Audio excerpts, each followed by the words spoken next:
Tu gaidi, kad es kāpšu ārā? Kāpšu ārā.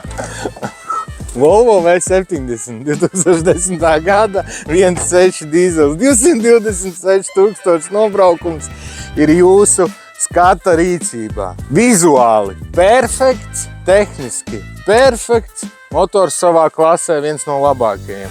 Varam paskatīties pēc virsbūs, tās slimās vietas, visi, kas zina, nav rūsas pilnīgi nekur, nevienam spārnam. Ne šajā pusē, nedz arī otrā pusē. 220 ar kapekām nobrauc. To mēs redzam arī uz stūras salonu, uz visām podziņām, visu. Mehāniskā kārba, sajūgs, negrab, daudzfunkcionālā stūra, virsbūve.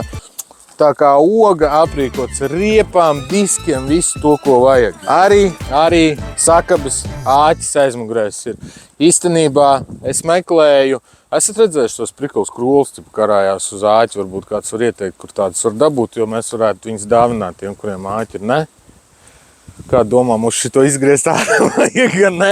Attaisīsim to bagažnieku vaļā, bagažnieks liels, štorka ir. Tas tev nav tā kā pie lietuviešiem pirkt Volvo bez štorkas, tas mīnus 150 eiro mēs visi zinām.